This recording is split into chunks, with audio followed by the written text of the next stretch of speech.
Hello everybody, my name's Conor McGilligan, this is One Leeds, welcome back to the latest video. This video, as always, is sponsored by Shop GNO, The Job Match Group and Match Bingo. Let's get into it. First up, The Job Match Group. Whether you're looking for your next big gig or just browsing, The Job Match Group has niche job sites made just for you. F1, retail, security and loads more. They're about matching the right person to the right job.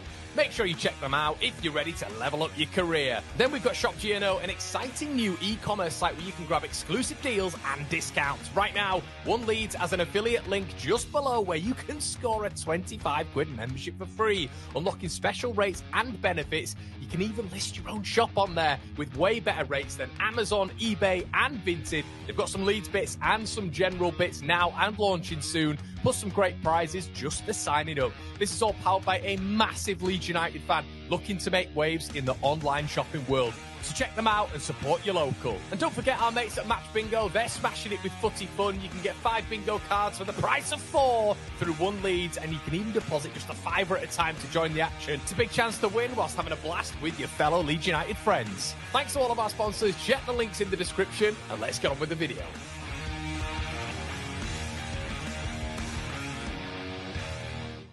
Hello everybody, my name is Conor McGilligan. This is the Rumour Mill. What is going on in your world? Let me know in the comment section below. We've got rumours, we've got a confirmed signing. Oh my goodness, what is going on today? We're going to be speaking about our new boy, Lukas Nmecha, where he's going to be fitting in to the Leeds United picture when it comes to the tactical side of things, when it comes to different formations, when it comes to the pragmatism that our manager will be developing going into the Premier League season. We're going to be speaking about rumours when it comes to centre-backs. We're going to be speaking about Bijol. What on earth is the hold-up? We're going to be speaking about that. We're going to also be speaking about the process in and behind Ellen Road when it comes to recruitment, when it comes to the structure with Adam Underwood and co. We're going to be getting into that. That was a fantastic piece by Baron Cross this morning. If you haven't checked it out, make sure you go check it out on The Athletic. We're going to be speaking about Charlie Cresswell.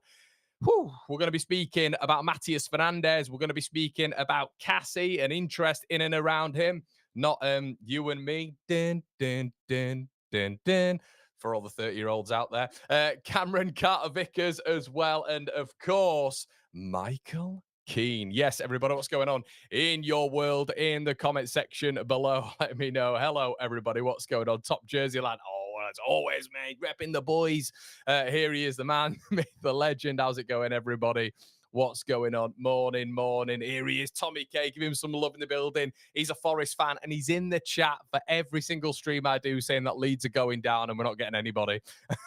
Nmecha is not a bad backup striker, but it is odd because I thought Peru would take on that role. He's turned into a young Jeff Stelling. Oh, mate, I could only dream. Morning, Con. Want to say thanks for all your hard work from all your community. Keep it up, mate. We appreciate you. Dwayne, I don't see you a lot, mate, but his comments like that put a real smile on my face. So thank you, buddy. I know sometimes I'm late, everybody, but it genuinely does take a lot of time doing all this. This booklet is full. So I really appreciate that. So what's going on? Morning. Hi, Daniel. How's it going? About bloody time, Sam. Yep, I know. Sorry. Finally caught alive at 4:17 a.m. here in Texas. Good morning, pal. Good morning, Ruben. Listen, Ruben, I was up at 4:17 this morning as well, so I don't know what's going on. It's changed in the UK, mate. It's now hot. My body can't figure it out. What's going on? Don't know what's going on. Donny, really appreciate that, mate. Really appreciate it, bud. And I always see you in here as well, pal. Thank you.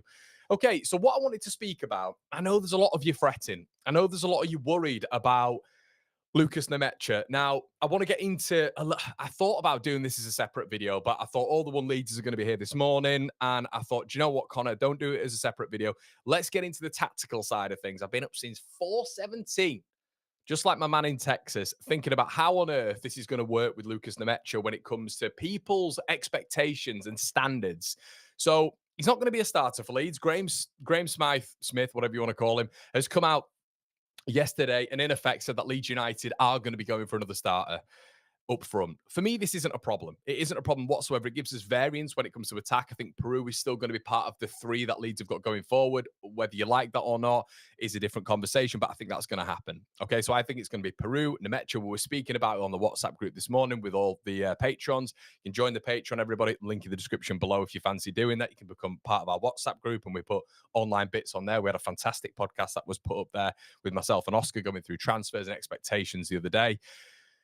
So there's a way of which I think I'm looking at Nmecha right now. I think it's low risk. I think when you look at his goal ratio, everybody's saying that he scored no goals. That's just factually not true. He scored one in every 4.3 games. I think it is for Wolfsburg, and he's got like 20 odd in 85 matches. For Anderlecht under Vincent Kompany, who got the best out of him, he had one goal in every 2 games, 21 in 41. Really decent record. And as a backup striker or a backup striker, someone who gives us variance when it comes to beating a press, someone who gives us something when it comes to this direct style of play, I think it's a really good addition. Now, I'm going to say something of which might shock a lot of you all. Shock a lot of you, I should say. So, as I say, we're going to start off with how Nmecha is going to fit in, and then we'll get into the rumours. But for me, genuinely, when I've watched a lot of him, this or last night and in the morning, obviously because we'd heard of Lukas. I'm much more of a fan of Felix, obviously, who's at the top of his game right now, but Lukas, his brother, aware of him, of course. But when you watch the highlights of him in the last 3 to 4 years, because he's kind of gone off the grid, moves a lot like Rutter. Okay. I'm not saying he's Rutter. I'm not saying at all he is Jorginho Rutter. That is not what I'm saying. But when we first signed Jorginho Rutter and we're looking at the compilations when he was at Hoffenheim, I think his ball carrying in particular, I think his strength, I think his inconsistencies in finishing is very similar. And I think he retains the ball in very tight spaces with his back to goal.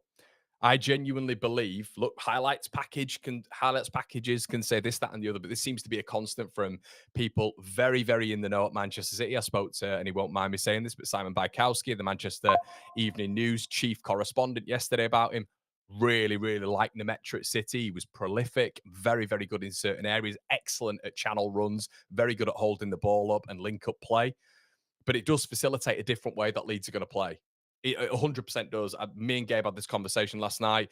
Bringing in someone like Nmecha as your first signing is a statement in itself, in my opinion, for the style of play that Leeds are going to now go within the Premier League. I think Bijol as well is an insinuation of that from a different perspective. It basically, for me, insinuates, using that word again, that Leeds United are going to be a little bit more of a direct team, less possession heavy, and we're going to be a little bit more pragmatic during games. I think Nmecha is almost symptomatic of that. So in a 4-4-2 I've got on screen here, I think he'd work really well. I think having almost like a diminutive player next to him, but I think in game, if we are playing a 4-4-2, I think this would work really, really well. So an example would be, let's say, if we're losing a game and we need to go to 4-4-2, Nmecha can come on, link up play, hold the ball up, other wingers can tuck in. We can really look at overlaps from our fullbacks, of which we've utilised in the Championship. If Leeds are chasing a goal, someone like Nmecha is going to be absolutely key coming off the bench. I think he'd work really well in a 4-4-2 in-game. Leeds have changed tactics in-game plenty of times under Daniel Farke. At the start of games, you see the 4-2-3-1, and we're going to get onto that in a little bit. But I think he really worked well in a 4-4-2 with another striker being up there and him working on the second balls, arriving late and just getting bodies in the box and him being a presence in there, of which really, when you look at his finishing rate, is pretty decent. You know, your Burnleys, your Sunderlands, if Leeds are even potentially chasing a goal and we're up against a low block, that's not where he's going to be great, in my opinion. But I think when there's a few gaps, that's where he's going to be really decent. So in the last 10 minutes, I think as well, when Leeds are in chaos mode, which we've seen a hell of a lot with Daniel Farke, these flick-ons that he's going to, and if you actually watch a lot of Nmecha, the flick-ons are a big part of his games, the link-up play, not just with the midfield, but actually with the striker, the second striker or the shadow striker or a central attacking midfielder is really, really impressive. I think Leeds could also go to a 3-5-2 with Nmecha. I think you can drop if we are protecting a lead, you can drop your wing backs back. Leeds can create a 5. You can have your 3 central midfielders being compact. And with him being a good ball carrier and being very, very good in the channels, I think that would really aid Leeds United in protecting a lead with said other striker, and Leeds being able to facilitate that style of play. I think where you would see that is against possession-heavy sides, you know, your Brightons, your Arsenals in this division. And I think then you can see Leeds United shutting down the central lanes and being fast on transition with someone like Nmecha. Really decent as well when it comes to acceleration. Now, if we are to start with the Leeds United 4-2-3-1, and let's just get that on screen now because we have just stuck on the 4-2-3-1. But if we are actually moving and pivoting to the 4-2-3-1 here, this is where it kind of gets interesting because I don't think Farke's going to move away from this to start games. And let me just show you guys the sort of 5-3-2 in game, which I think Leeds could look to as well, which I was just talking about before. When it comes to Nmecha. So let's just submit that.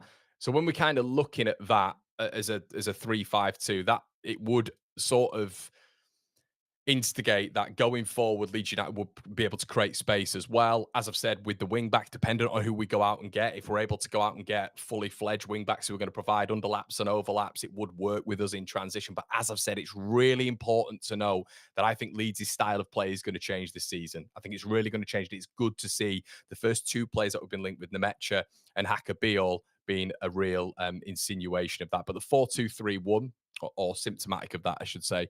But the 4-2-3-1, when it comes to Leeds United, this is something that we all know that we're going to be playing from the start. And I think Leeds are going to recruit for that as well. Someone like Nmecha being that lone player, I think it'll test him a little bit more. Being that lone player, I think he needs a player to work off, if I'm being brutally honest with you. But if he's got runners in and around him, I think it'd work with a 10. I think it'd work with wingers as well. And his big attribute is his back to goal. His back to goal is his massive strength of running in those channels. So I think it's really, really important that we work on that. Now, I also think it's important to say where he does thrive as well, and it is on those second balls. And in certain phases, in certain games where Leeds United need to bomb on forward, I think these low crosses that are going to be fizzed into the box by our technically gifted players. And I think on the second balls, as I've mentioned previously, is where he's going to be advantageous for him. Now, what we do have to do is provide balance. Okay, that's what we have to do. We have to provide balance here when it comes to Nmecha. This is where it's really interesting. Nmecha, for me, doesn't work for Leeds United in the Championship. And I'm going to tell you why. In a 4-2-3-1, heavy possession-based system, I don't see the attributes where this guy works. Now, I've mentioned several times, well, at the start, he moves a little bit like Jorginho Rutter did. And this was the original highlights package we see on YouTube, on compilations, but even speaking to people in the Manchester City sphere, when they used to watch Nmecha when he was a kid, a lot of these attributes are very, very similar to that of Jorginho Rutter in terms of strength, back to goal, ball carrying, being a big player who can move through the phases well, slalom-like. I think the brilliant thing about Jorginho Rutter was what he would be able to do is be that technical and be that good and be that genius at points for Leeds United in the Championship. He will be able to create space out of nothing from tight spaces. Nmecha's not that type of player. So in a low block, up against a low block, with Leeds United being possession heavy, this isn't good for him in a 4-2-3-1. He's not good enough for that, in my opinion. He's not that type of player. He needs support. So he's not going to be the guy who's going to be trying to break down if Leeds United are in a 4-2-3-1 and he's that acting striker by himself. That's not going to work with Nmecha at all. He needs support. He needs 10s. He needs wingers. So in a possession-heavy 4-2-3-1 side, it won't work for him. And this is why, for me, it maybe insinuates that in-game management is going to be a big thing because, as we've mentioned, as we've seen from Baron Cross, Graham, Leeds are going to be going for that type of striker now, that type of player going forward. So are we going to bring in someone like a Promise David, like a Beto, players like we've been speaking about who mirror Rodrigo Muniz, who mirror some of the attributes? Me and Oscar were talking about Victor Boniface. That's not going to happen. But once again, sorry, Gabe, but it is that profile. We lost the 200 quid if you did watch the stream last night. But as I said, guys, I think it works. It does work, but it wouldn't have worked for Leeds last season, in my opinion, in a high possession-based side trying to break down low blocks. Nmecha's not suited to that. So in my opinion, Leeds United, there is an understanding right now, that we're going to have to be pragmatic. We're going to have to go over a press and we're going to have to work on second balls. And I think Nmecha fits that perfectly. Okay, let's go on to a few of your comments, everybody.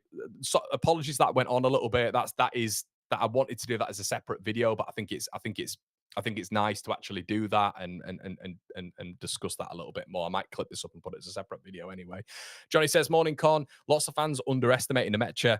Dual nationality freebie." That's another really good point from Johnny. He is homegrown, quality on the ball, injury record, injured down to the fact he was targeted, class free as an impact forward. Morning, Anthony. How's it going? And guys, do us a favor. How many likes have we got on the video? Mods, get in the chat.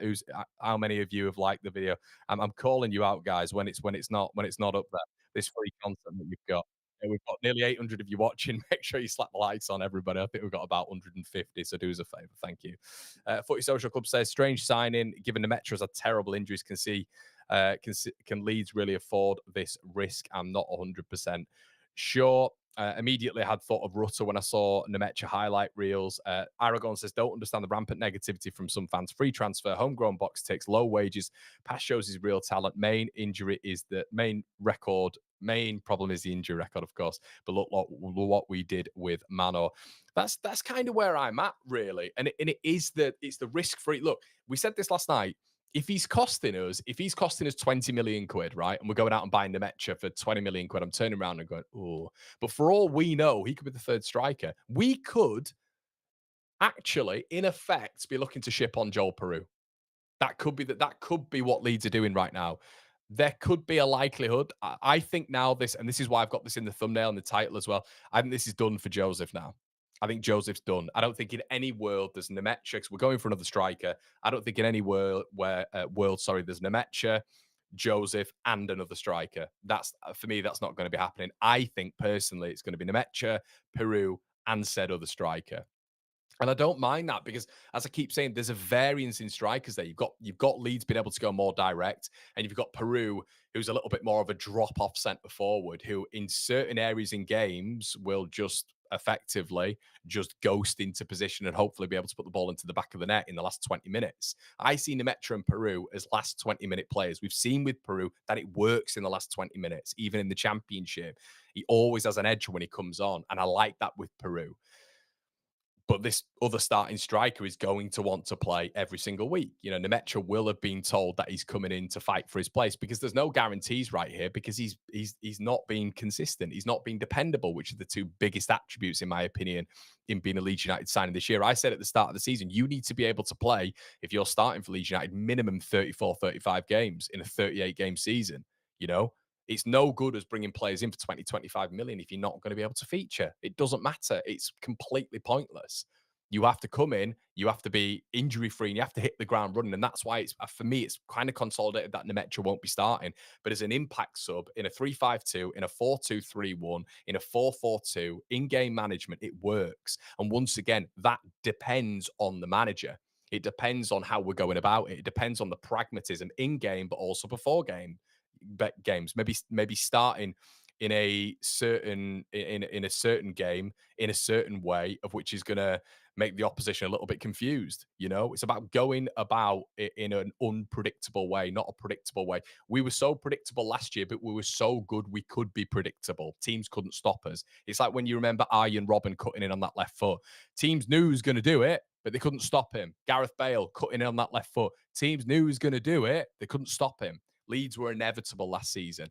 This season is going to take a little bit more trickery from top down for us to be able to be successful at this level. Jinder says he's a German international. Give him a chance. And how I see it is, yeah, a lot of people are talking about Paddy Bamford. I don't know what happens with that guy either. I don't know what happens with him. It's going to be interesting when it comes to Leeds. Are we going to have 4 strikers on the books? Because once again, how are we going to facilitate this guy? I'm not really putting him with the greatest of respect in my thought process when it comes to those 3 strikers. Now, Nmecha's here. I just don't see that as being a thing. But for me, it definitely instigates or insinuates, I should say, using that word again, that it is the end for Matteo Joseph. I don't see Joseph sticking around now. And they've got a problem with Bamford in a sense because I don't know what they do with him. He's on mass money per week, unless you get a Wrexham who are going to come in and shell loads of money at him. And if maybe they'll get him on loan with an obligation and Leeds could pay half the wages, that'd be great. But I just can't see. I don't know what is going to. I can't give you a definitive answer on Patrick Bamford. I don't know what's going to happen. Dill says, 260 likes, do better, lads. Exactly, Dale, top man. The honest answer is we don't know how well he will do, but I'm confident in the 49ers. Yeah, and we'll get onto it, mate. We'll get onto it 100%. We must stay up. Everything is riding on it. Farker is always honest with signing and tells them what he should expect. Starting wise, Hover says we can only see statement signings come in July 1st. Yeah, I don't know where this July 1st thing's coming from. Is everyone just like sort of holding the hats on what Joe Donahue said there? Is I feel like this is kind of just where this has all come from. Okay, we're going to get onto that in just a little bit, everybody. But we're going to start off with Charlie Cresswell in just a little bit, and a really interesting story here. But if you guys aren't aware, there has been an article that has been published by Baron Cross, and it's effectively immediately after the Nmecha signing. So let's just move on to Nmecha before we get into the other signings and the other bits. But it's a really good article by Baron this morning. I should get commission for this, shouldn't I? But yeah, I think it's a really decent article, and he's basically speaking about the process at Leeds United, how they've identified players, how Adam Underwood, who is obviously the guy in charge of recruitment right now and in charge of 80% of the transfers, the agent deals, the player recruitment, he's the guy who's been bumped up, basically. And there is an explanation piece in the Athletic, of which I know some of you might not have access to, and maybe some of you can't be bothered reading. So I'm going to bullet point it for you guys and make it nice and concise so you can just take it in. So Nick Hammond's role at Leeds United, what was it? So formerly held senior roles at Reading, Celtic and Newcastle, obviously which we knew. He joined Leeds United in 2023, relegation to help with transfer operations, acted as consultant, offering strategy and transfer expertise. And he actually recommended after leaving Adam Underwood as the future sporting director before stepping back. Now, who is Adam Underwood? Joined Leeds in 2014 as head of academy. He was promoted to head of football operations in 2023 after the 49ers Enterprises took over, and he was named the new sporting director after Nick Hammond's gradual exit. Trusted key figures like Parag Marat, Robbie Evans, and Daniel Farker, all very, very keen on Underwood. Why was he chosen? I think this is what we've been all speaking about, really. Should Leeds not have gone out and got a sporting director? Should we not have gone out and done that as first port of call? Well, this is why we didn't. He was endorsed by Hammond a year before appointment, which is pretty big because Hammond wasn't in there for a significant period of time, was it? So that's something to bear in mind. So he clearly impressed him. Seen as loyal and deeply connected to Leeds United, which I think is one of those things that you can't measure quantitatively. I do like that. And he built a strong reputation through the academy, obviously, which oversaw massive players, Jamie Shackleton, Archie Gray, Charlie Cresswell, Jack Clark, amongst others I'm sure you guys can think of. Ronaldo Vieira would have been there as well. Phillips, presumably, as well. Built a strong reputation through retaining top youth level talent as well.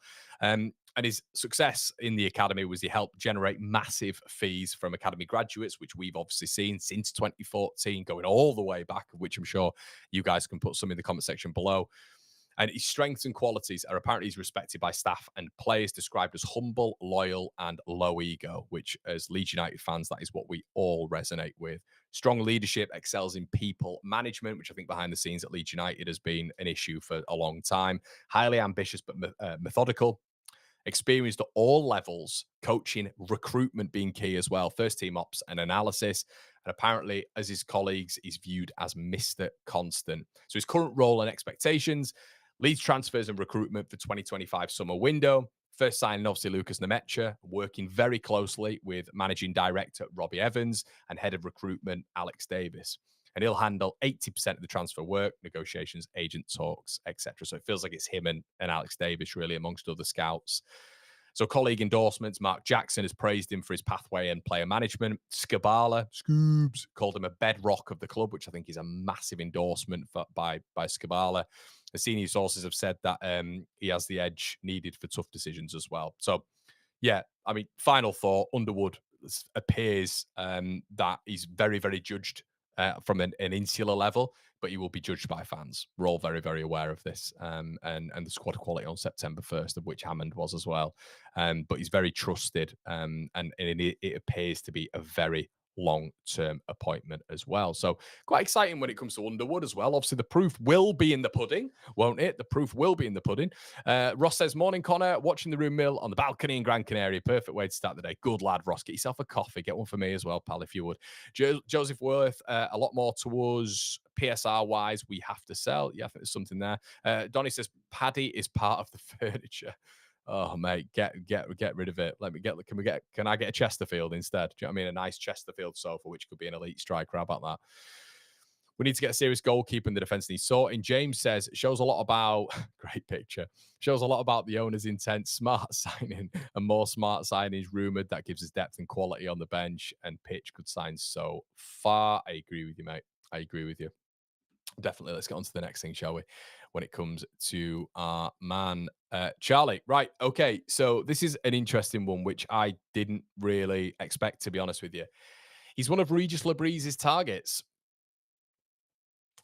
Apparently, Lebreeze is very impressed with him, according to the Sunderland Echo, which has gone through a publication in France which focuses on young talent.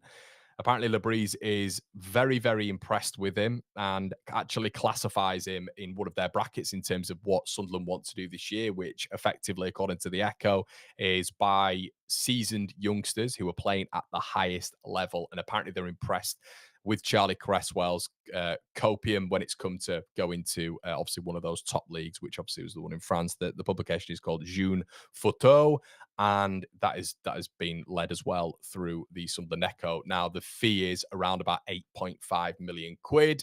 Apparently Toulouse are probably going to be asking for north of that, in and around the 10 million quid region. So yeah, keep an eye on that one, everybody. And have we been fleeced for Mr. Cresswell? I think we may have done. But yeah, guys, let us know what you think on that one in the comment section below as well. Shout out to all of you who are racking the likes up. We've got 900 of you in the building, 300 likes. Can we set some more on there, everybody? That'd be ideal. Let's get into the next one, shall we? But that's what I'm talking about with Cresswell. We cannot afford to do the same with Matteo Joseph. We've got to sell Joseph for a good fee. No 6.75 millions. Let's raise that. Let's get that to 15. If Betis can't do it, we start shelling him out somewhere else, because he's definitely going to have suitors 100%. Right, Matias Fernandes. According to top-tier source in Portugal, Leeds, Forest, Palace, and Sporting are all interested in his signature, quoted obviously by Leeds Live. And apparently there has been a slapping verdict on him when it comes to a transfer fee of 29.7 million quid. Why I found this interesting this morning was because Leeds United had said at the beginning of the window that they were going to spend 30 million quid on a midfielder. Matias Fernandes, for me, would be worth that. I think there is a massive sell-on clause with this guy when it comes to the worst case scenario with Leeds United, if that were to happen. But I think there's a massive upscale on him. I think he was by far, I mentioned at the start, maybe an Ugachukwu coming in, who's on loan at Southampton from Chelsea, who I thought in against Brentford, I thought against Spurs was absolutely excellent. Leicester as well, Ugachukwu. And I mentioned him on my six picks. I am going to do an updated six picks soon as well, everybody. Just bear that in mind. But yeah, Matias Fernandes was another one in that midfield of which they recruited. They actually have some talent, Southampton, some really impressive talent, of which just because you're a relegated side, it doesn't mean that you're littered with poor players. It just maybe, cohesively it's not worked. There are poor players within that side. Maybe those style of players that you brought going forward haven't been potent enough. But Matias Fernandes, Ugachukwu, and especially Tyler Diblin as well are players of which you can definitely look at and you can definitely put fees into. I think the sky's the limit for Matias Fernandes. I really, really rate him. And, we were speaking not long ago about Habib Diallo and maybe obviously Leeds putting that bid into Strasbourg. I would say that there is many, many similarities between Fernandes and Diarra, in my opinion. I think Diarra is definitely more powerful, definitely better in the duels, but I think you've got a much more technical player, maybe in Fernandes than Diarra as well. I think there's a 20 years of age as well. Him only been signed a year ago. I think there's massive. For me, there's a really, really big player there, of which if we got him in, I think we potentially would be looking at the end of the season and saying that was one of our signings of the season, if not the signings of the season. I think it'd be a really good alternative to someone like Diarra, of which we've actually gone in and put a bid in for. So it'll be interesting to see how serious Leeds are with this move. But yeah, according to a bowler, who are a tier 1 source in Portugal, it looks like Fernandes has had a 29.7 million tag slapped on him. Morning, Tom. How's it going, mate? Cresswell isn't Premier League material. Yeah, I'd probably agree with that, mate. Probably agree with that. Cresswell looked okay for England the other night. I think we made a grave error in selling him. Did he score as well? Did he score? Was that wrong? I'm not sure. Cresswell will be a great signing for them at a decent price. He's the first name I sack when I take over Leeds on managers. Wrexham, after Joffrey this morning, how much is he worth? I did see that, actually, mate. I did see that. Don't need 20-year-olds. Okay. I mean, how old was Rutter when he was our most important player? How old was Somerville? How old was Nonto in the Premier League when he was our best player? What, 18? What does that mean? Morning, mate. Watching from the other side of the pool in Palenza. Is it Palenza? Mallorca. Beer in hand. Beer in hand. 10:44. To be fair, you might be an hour in front, Josh. You might be in front, mate. But look at that. Yeah, Jim, I know it does sound funny, but it's I made sure I was clear on that. It's a bowler, or it might be a bowler or a buller. It's not French, so probably not. But yeah, I think he's a really nice alternative. Someone like Diarra.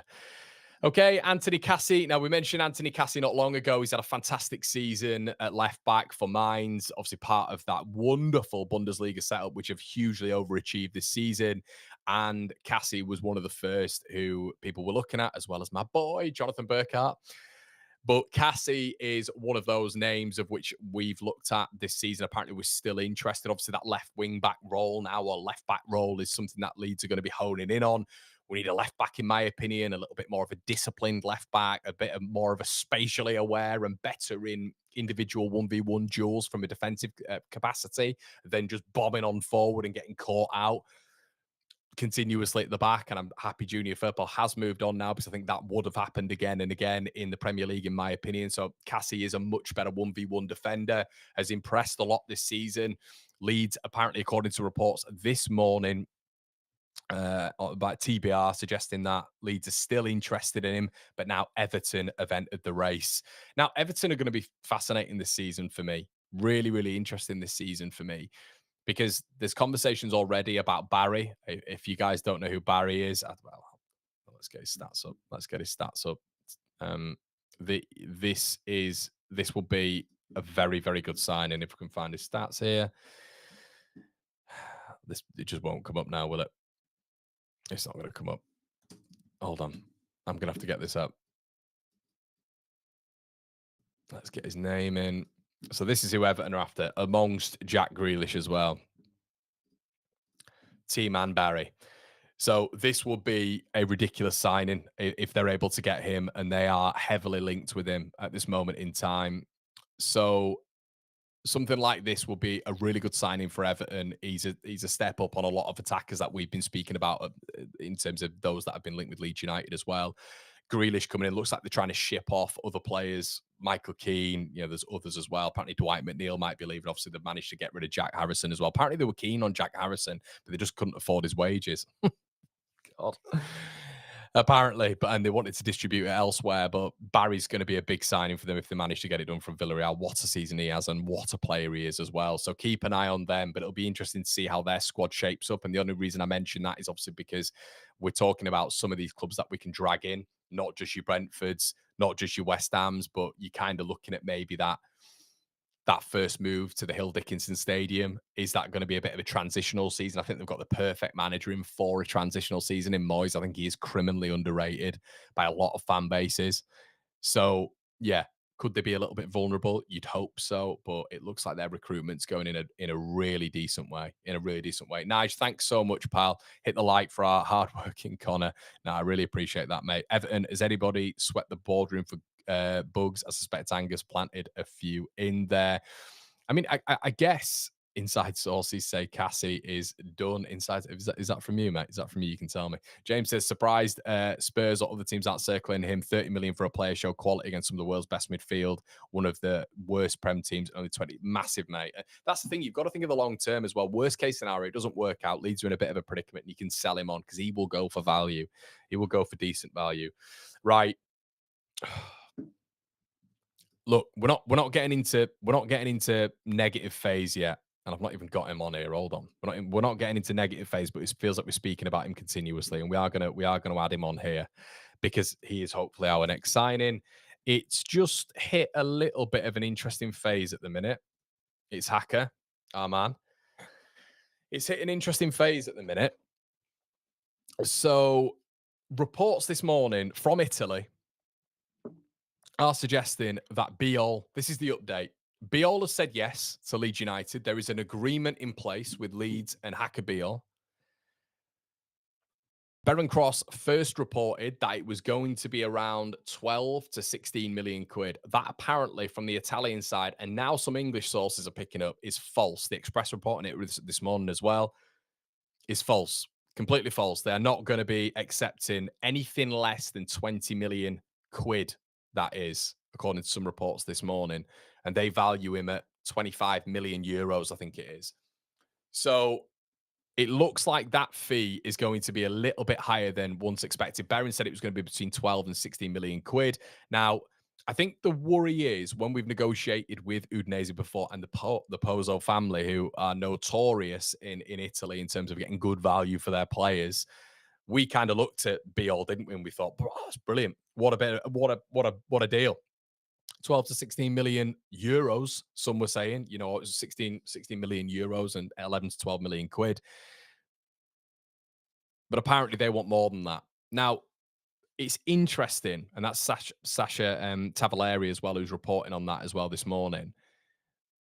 Now, so it looks like Beren was a little bit off when it comes to that, or they've changed their side of it when it comes to it. Now, the interesting thing is when it comes to Udinese, they're actually targeting a player called Nicola Bertola right now, who's a top Italian talent. They're searching for him right now. And it looks like they're getting agreement in place behind closed doors. They're going for a Polish centre back as well. So it looks like they're preparing for life without Hacker Bijol. One problem this morning. Sasha Tavaleri is reporting that Newcastle have entered the chat. And apparently there's whispers of Everton as well. Now, this is negotiation, right? Let's be real. We've done the rumour mill for a long, long time now. We've done the rumour mill all the way back to when we were negotiating with Udinese when we're talking about Rodrigo de Paul for 30 million quid, and we couldn't get that one done. It's a brand new ownership when it comes to Leeds. We cannot repeat that scenario of Rodrigo de Paul because apparently that was a legitimate thing that was going on behind the scenes. He came out, he was liking tweets from Leeds fans, and apparently that was a genuine thing. That was a genuine thing with Rodrigo de Paul and Leeds. It wasn't fabricated, it wasn't agent talk, it wasn't speculative. It was real. We all know that this is real. There has been an agreement, but there still hasn't been a transfer agreement. Now, if these things keep rolling on and rolling on and rolling on, Udinese have more leverage. You look at Bijol, he's a young player who is being looked at and has been looked at by various clubs right now.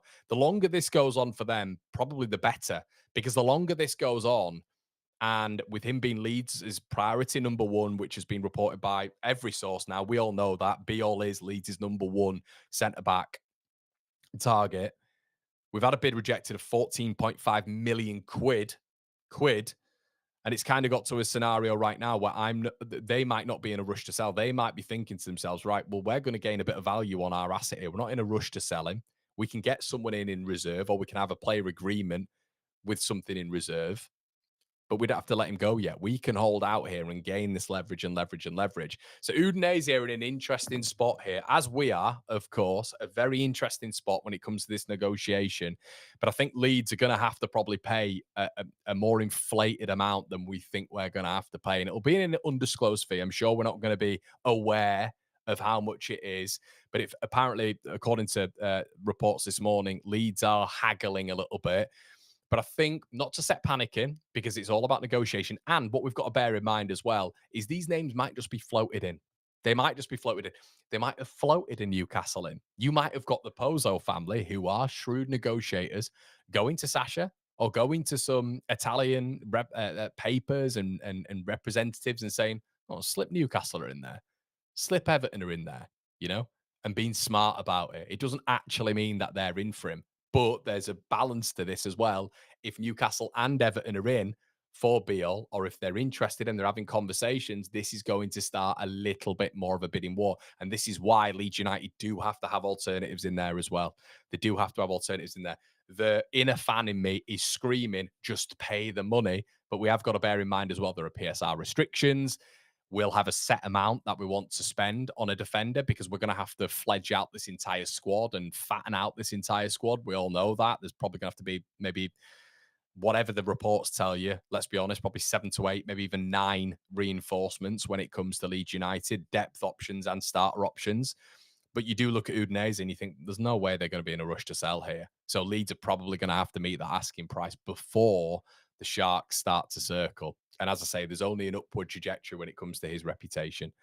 So, yeah, something to bear in mind here. Let's have a look. Hello from Corfu. Hi, Eddie. What's going on, mate? What's going on? Bloody Pozos, the Italian Daniel Levy when it comes to negotiations. Dan's in the building, donated to 5 quid. I can't read, mate. Top man. Hi, Connor. Which midfielder can spray the ball who under 20? Do you mean Fernandes, mate? Let me know what you mean by that, pal. Let me know what you mean. I'm not 100% sure what you're saying there. Wouldn't mind a talent like that, Barry. Wouldn't mind a talent like that, Barry. Wasted playing under manager like David Moyes. I do like Moyes, mate. I think he's a little bit overrated. It's underrated, I should say, to be honest.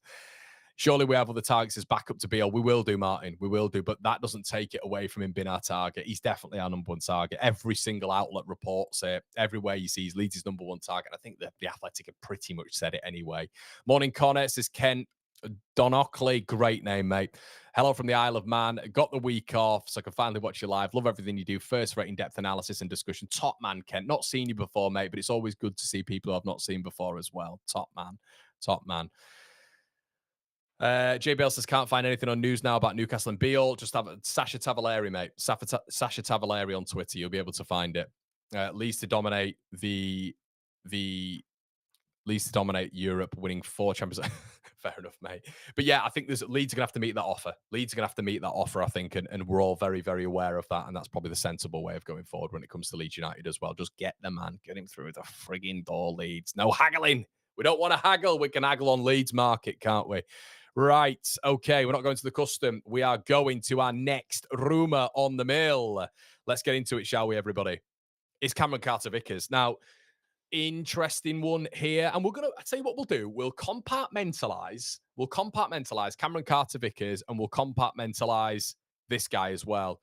According to the Liverpool Echo, Leeds are one of the interested clubs in Michael Keane.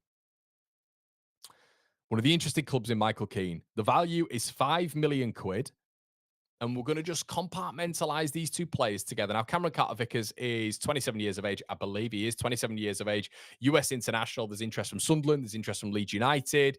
He's played over 160 times for Celtic, which I didn't realise. He's had stints at Bournemouth. He's had stints elsewhere as well, which haven't really got him to that next level.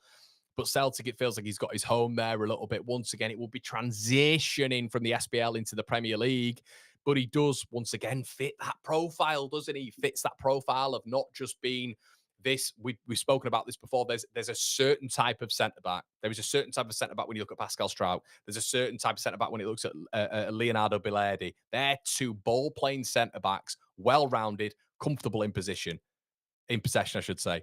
But there are also centre-backs who are known for the traditional art of defending, which is Bijol. Absolutely loves that deep line style of defending. Can play out from the back, but is known for aerial duels. Very good ground duels.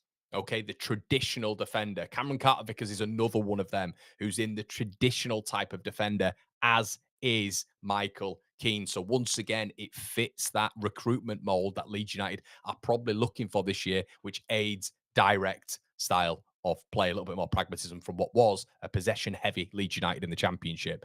So something to bear in mind when you're looking at like Michael Keane in particular. There's a massive height difference from Cam Carter-Vickers to Michael Keane. Carter Vickers is more on the shorter side and bulkier and stockier side of a centre back, whereas Michael Keane is obviously just a behemoth when it comes to height. So apparently Everton are wanting to sell. Not played a lot for Everton this season whatsoever, but perfect in a low block for Leeds United. This is what I'm saying. Perfect in a low block. Now, what I will say about Michael Keane, Leeds United need these incremental values. They need these incremental improvements on what we didn't have last season. Leeds weren't renowned for scoring from set pieces. We're going to have to be renowned for scoring on set pieces this season. We are going to have to be better than we've ever been, I should say, on set pieces. That is unequivocally clear to me.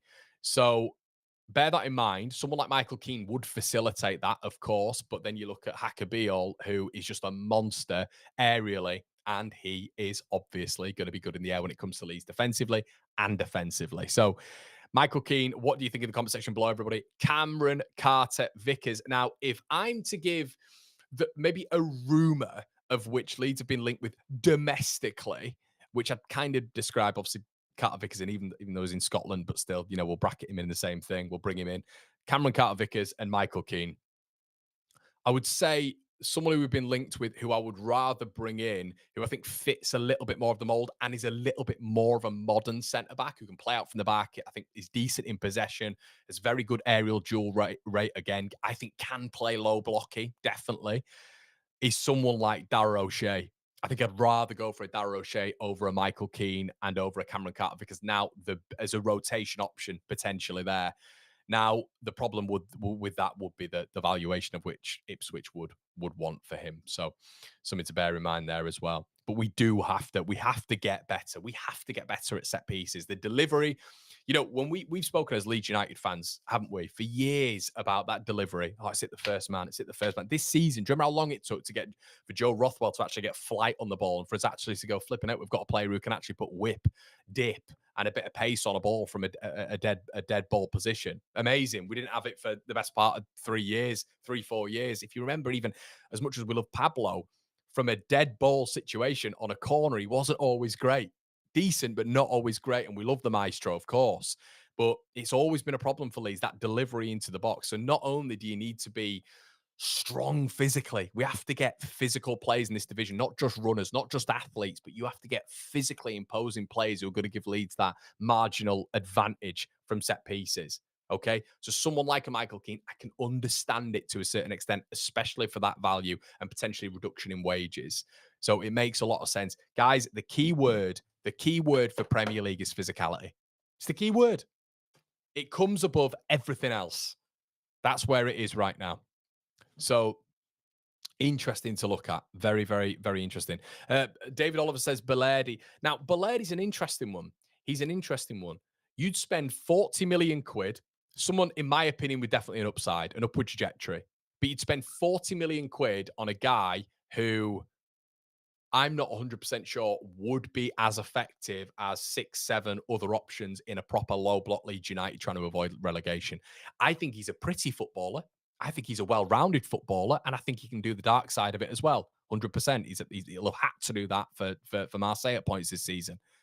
But someone like Bijol, who is a traditional centre-back in all meanings of that word, is someone who I think Leeds will target over a Balerdi, 100%. For me, there needs to be a balance as well. Dave, he says, Irish relations with that jersey, mate. Mate, I can tell you're a first-time viewer. Yeah, 100%, mate, 100%.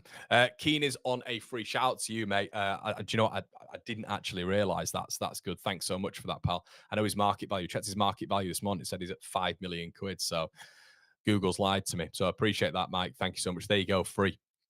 I'd take Keane. Experience would be useful. Keane would be good. Vickers would be more of a risk. Cameron would be a class backup in the Prem.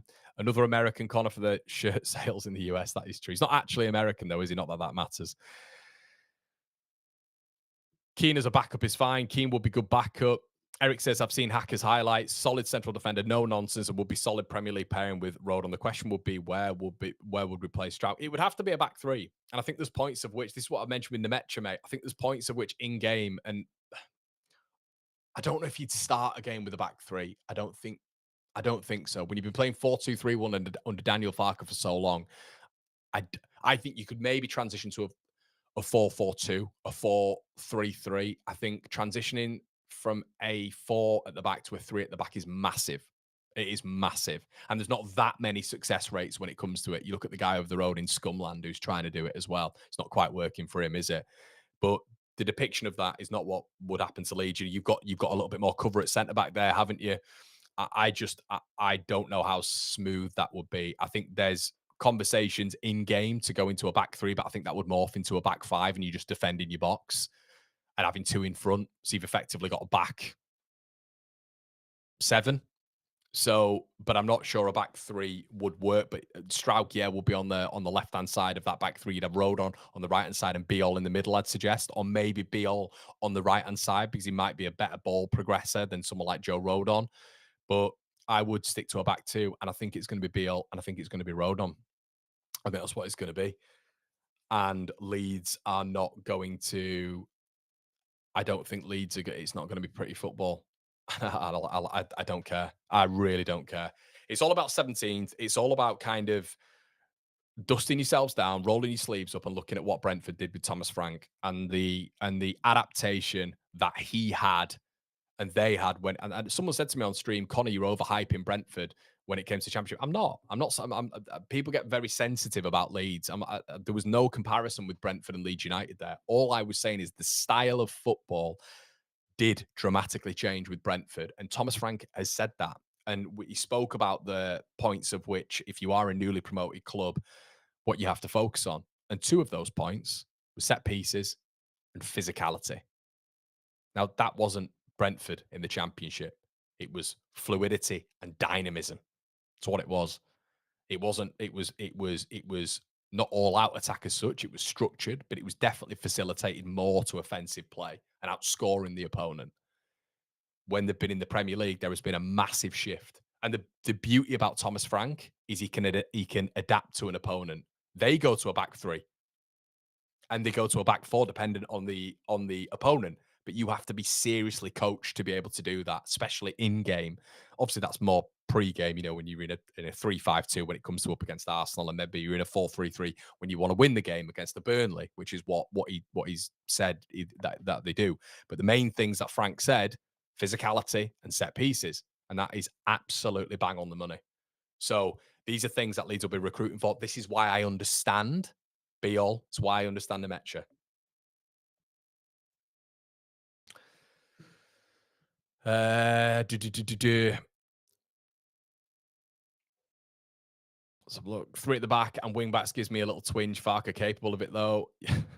I'm not sure. Not sure. Alistair says Keane isn't on backup money. His contract is 80 grand a week. Well, look, Alistair, he'd have to be on backup money if he wants another Premier League contract, mate. Cheers, Steve. Top man. I hear you, Connor, although we want a statement. I think we'll get one, mate. I think we'll get one. I think we'll get a couple. I think we'll get two or three, to be honest with you. I think we're going to be, I genuinely believe this. I genuinely believe this. I think we're going to be really set up for this season. I think we're going to be really well set up for this season, you know? And we're going to take some pastings, but I think how we're setting up right now, you look at the type of player we're going in for. If we'd have come up and we'd have brought in a Calimundo, if we'd have brought in a player like him, Cameron Archer, if we'd have brought in a ball orientated centre back, I'd be thinking, okay, if we'd have kept hold of Junior Firpo, I'd have thought, okay, that is a much different approach, in my opinion, to what we're doing right now. I think that'd have been a possession heavy approach. I don't think there'd have been that much adaptation. And I think Leeds would have been trying to play the ball through the midfield and in between the centre backs and the left back and the right back to almost try facilitate a striker who's going to be in and behind. And I don't think that would have worked. I don't think that would have worked at all. You just look at Southampton, apart from Uwanuchu, I believe his name was. They had what Archer and Armstrong as the centre forwards. It's just never going to work in the Premier League. It's too easy to handle. Too easy to handle. So I think right now what you're seeing is what everyone has said that teams need to do when you come up to the Premier League. And there is an indication of someone last season who was a monster, physical, but Ipswich took a risk on him in Liam Delap. There is a risk right there, but it's worked. It's been vindicated. That profile is massive, massive. But I think we're going to be fine. I think we're going to be okay. We're not going to be fine. It's going to be nervy. But from I think the rumours, don't mind it whatsoever. Don't mind it whatsoever. I think when you look at, as I've said, mentioned several times, Promise David, Beto, these aren't world beaters, but I don't think we'll get these players anyway. I think a lot of it is going to be a smoke screen, but it is your 6'4", your 6'5" players who are decent in the channels, decent when it comes to link up, good back to goal players. Don't mind that whatsoever.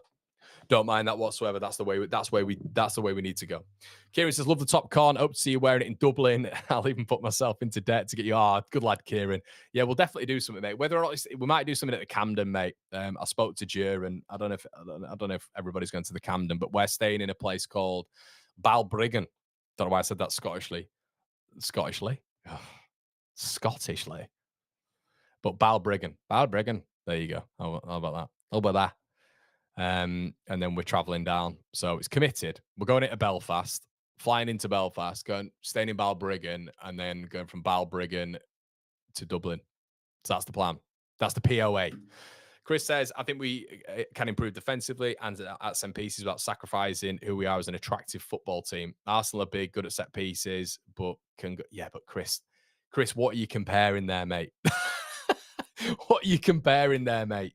You are comparing a team that has been assembled by a manager who's spent about £7 billion on that side. He's brought in, he's not sure what he's wanted, Arteta. He's brought in technically good footballers, then he's turned into behemoths. He's turned into behemoth-style signings. You can't, of course, you've got to adapt, mate. You're not going to, what do you mean by an attractive football team, mate? Are we going to be playing through the thirds? Are we going to be playing up vertically? Are we going to be a bit of a tiki-taka team in the midfield? Are we going to dominate most games in terms of possession? Chris, I completely disagree with you, mate. I don't think we're going to be a nice team to watch. I think there's going to be elements of last season, but I think that's going to be hopefully involved with pragmatism in terms of certain game states where we're like that. But for me, mate, you cannot compare Arsenal and Leeds United. I know you're going to say it's relative, but it can't be relative, really. If you're comparing, a team in our division now and Leeds United, you just can't do it. They are big, they're good at set pieces, and they've got good football players. Look at the team, look at the team. Leeds are not in the same in the same league when it comes to resources and all this sort of stuff, mate. Okay, right, guys, I'm going to leave it there. It's been an absolute monumental stream. Make sure you slap a like for me. How many have we got in the building? Thank you so much for tuning in this morning. I really appreciate it. We have over 1,000 of you in the building this morning. I think that's a record for the last week. So thank you so much, everybody. Smack a like on it. We've only got 500 likes. I want more. Get 1,000 on it if you can, everybody. Let's try and get 1.5k at the end of this. It's been an absolute pleasure. My name's Conor McGilligan, and we will see you tomorrow with another episode of The Rumour Mill. Cheers, guys. It's been a pleasure. Check out the second channel. Check out the Patreon.